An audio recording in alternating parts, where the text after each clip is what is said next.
శ్రీ మహావిష్ణువులోనే ఈ విశ్వం అంతా ఇమిడి ఉంది. ఆయనే విశ్వం. కురుక్షేత్ర సమయంలో శ్రీకృష్ణుడు చూపిన విశ్వరూపాన్ని చూసిన అర్జునుడు భయంతో వణికిపోయాడు. ఆయన్ని చూసిన అర్జునుడికి ఏ దిక్కు ఎటువైపు అంతు చిక్కలేదు. ఆ శ్రీ మహావిష్ణువే అంతా అయి ఆది మధ్య అంతం లేకుండా ఉన్న ఆకారాన్ని చూస్తూ అర్జునుడు అలా ఉండిపోయాడు. అందుకనే అంటారు విశ్వమే ఆయన, ఆయనే విశ్వమని. ఆ శ్రీ మహావిష్ణువు నాభి నుండి కమలం ఉద్భవించింది. ఆ కమలం నుండి బ్రహ్మ పుట్టాడని భాగవతం చెప్తోంది. బ్రహ్మదేవుడు కళ్ళు తెరిచి సృష్టి చేయడాన్ని ఆరంభించాడు. ఆ సృష్టి ఆరంభంతోనే కల్పం మొదలయ్యింది. ఆనాటి నుండి యుగాల లెక్క మొదలవుతుంది. కృతయుగం, త్రేతాయుగం, ద్వాపరయుగం, కలియుగం 4 కలిపి ఒక మహాయుగంగా లెక్క. అటువంటి 1000 మహాయుగాలు కలిపితే ఒక కల్పం అవుతుంది. ఇప్పుడు ప్రస్తుతం నడుస్తున్న కల్పం ఏంటి? ప్రతి కల్పాన్ని 14 మంది మనువులు ఎలా పరిపాలిస్తారు? వారి పేర్లు ఏంటి? వారు ఎంత కాలం పరిపాలన చేస్తే మన్వంతరం అంటారు? ఇప్పటికి ఎన్ని మన్వంతరాలు గడిచాయి? ప్రతి మన్వంతరంలోని 71 మహాయుగాలు ఉంటాయి. విష్ణువుని నీలమేఘశ్యాముడు అంటారు.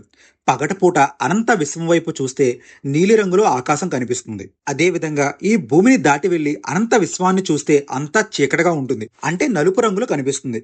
అంటే మహావిష్ణువు కూడా నలుపు రంగులో ఉంటాడని మహాభారతం స్పష్టంగా చెప్పబడింది. బ్రహ్మదేవుని వయసు శ్రీ మహావిష్ణువుకు ఒక కనురెప్ప పాటుతో సమానం. విష్ణువు నాభి నుండి కమలం ఉద్భవించిందని, ఆ కమలం నుండి బ్రహ్మ పుట్టాడని భాగవతం చెప్తోంది. బ్రహ్మదేవుడు పుట్టిన తరువాత నేను ఎవరిని, ఎలా పుట్టాను, నా కర్తవ్యం ఏమిటి అనుకుంటూ ఆలోచనలో పడ్డాడు. తన సందేహాలేవి తీరలేదు. విష్ణుమూర్తి యొక్క ఆది అంతాలేవి ఆయనకు కనిపించలేదు. బ్రహ్మదేవుడు తన మామూలు అన్వేషణలో విష్ణువును తెలుసుకోలేకపోయాడు.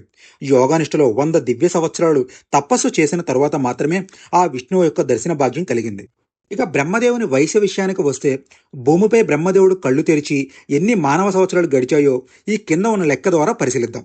ఏదైనా గ్రహాల్లో సృష్టి జరగడాన్ని బ్రహ్మ పగలుగాను, సృష్టి అంతరించడాన్ని బ్రహ్మ యొక్క రాత్రిగాను పురాణంలో చెప్పబడి ఉంటుంది. బ్రహ్మదేవునికి ఒక కల్పం పగలగాను, మరొక కల్పం రాత్రిగాను ఉంటుంది. అనగా ఒక కల్పం 4,32,000 కోట్ల సంవత్సరాలు. సృష్టి ఉద్భవించడంతో ప్రారంభమైన కల్పం అదే సృష్టి పూర్తిగా అంతరించడంతో ముగుస్తుంది. ప్రకృతి ఉద్భవించిన నాటి నుండి యుగాల లెక్క మొదలవుతుంది.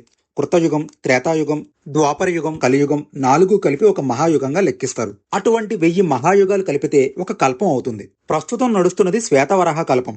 ఈ కల్పకాలాన్ని 14 మంది మనువులు పరిపాలన కాలంగా చెప్తారు. ఒక్కొక్క మనువు పరిపాలనా కాలం సుమారుగా 71 మహాయుగాలు. ఒక్క మనువు పరిపాలనా కాలాన్ని మన్వంతరం అంటారు. ఇప్పటికి 6 మన్వంతరాలు గడిచి 7వ మన్వంతరమైన వైవస్వ మన్వంతరం జరుగుతోంది. మన్వంతరంలో 71 మహాయుగాల్లో ఇప్పటికి 27 మహాయుగాలు గడిచి 28వ మహాయుగంలో కలియుగం నడుస్తోంది. ఇప్పటికి 6 మనువుల కాలం, 7 సంధి కాలాలు గడిచి 7వ మనువు కాలం నడుస్తోంది. ఇప్పుడు జరుగుతున్న 28వ మహాయుగంలో భూమిపై బ్రహ్మ వయసు సుమారుగా 2025 నాటికి. ఈ పూర్తి విషయాలను తెలుసుకోవడానికి ఈ కింద ఉన్న లింకుని క్లిక్ చేయండి.